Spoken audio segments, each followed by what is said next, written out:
So what about the US? So they have something of a DGR. I'm not sure if it's really what we it's a repository, but it's got some serious controversy surrounding it. It's called Yucca Mountain. It's in Nevada. It was mandated by U.S. law in 1987 after a few years of looking for a candidate site in a series of different states.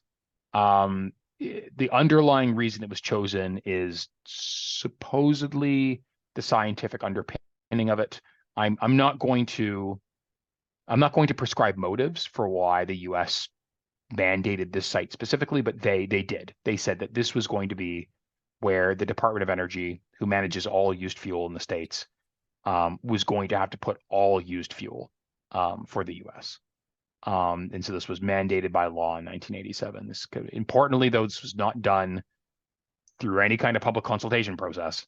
I'm not going to get into kind of some of the politics surrounding it, but it is interesting to some degree from a scientific standpoint because there's major differences between this repository and the one Canada is pursuing that are interesting from a corrosion course standpoint.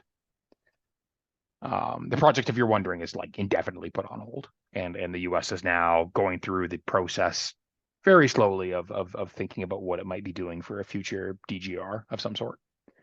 So this is the Yucca Mountain containers as they're kind of or as they were kind of conceived. The idea is that it would be fuel placed on these pallets, and the fuel itself would be encased in these containers with what's called alloy 22. So it's a high nickel corrosion resistant alloy. That's a very good at resisting corrosion in general, partially due to the passive film it builds up. Hint, hint.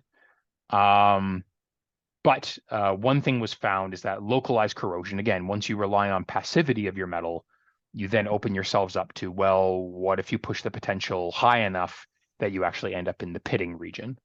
And so what was found is for alloy 22, over time, maybe after about 200 years after the fuel has cooled down to some degree, you can have seepage from the walls of the mountain itself such that you have a very corrosive solution dripping onto this alloy 22. There's a paper put out in 1995 that's kind of a seminal paper on this that showed, yes, the drippage that you could expect from the mountain could be enough to then cause pitting on the alloy for your containers.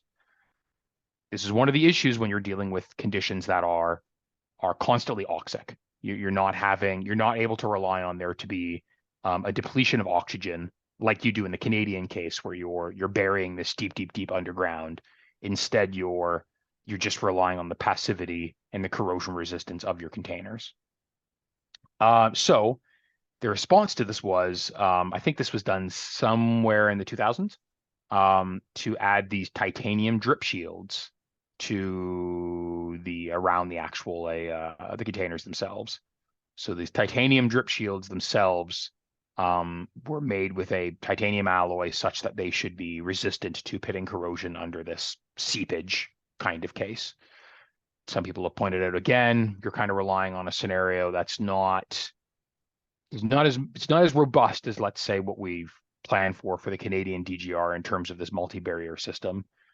This drip shield, maybe you could have issues with it, and I don't know, maybe some kind of seismic activity. It's a mountain, right? So it's being formed by seismic activity. It could be degraded in such a way. So, there's been some back and forth about how suitable this is as an actual idea. And so the project overall has been largely on ice for that reason, largely due to public pushback, but there's some underpinning of the underlying science here. So from a corrosion standpoint, this is kind of the inverse of the Canadian scenario.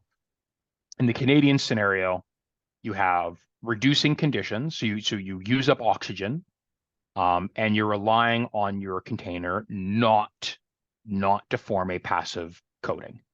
And the reason for this is if it forms a passive coating, you can then potentially enter a pitting scenario. You can't get pitting unless you have passivation first.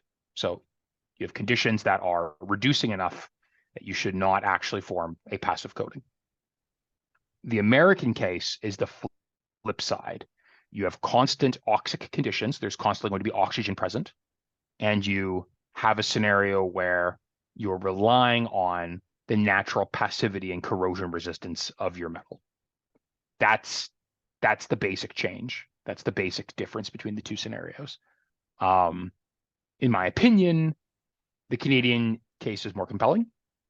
I'm not going to, again, I haven't done enough. Like my specialty is not looking at what the Americans have put forward for Yucca Mountain. There's people who have spent their entire careers studying and making the case for Yucca Mountain. I'm not one of those people, so I'm not going to turn to you and tell you this is not scientifically sound.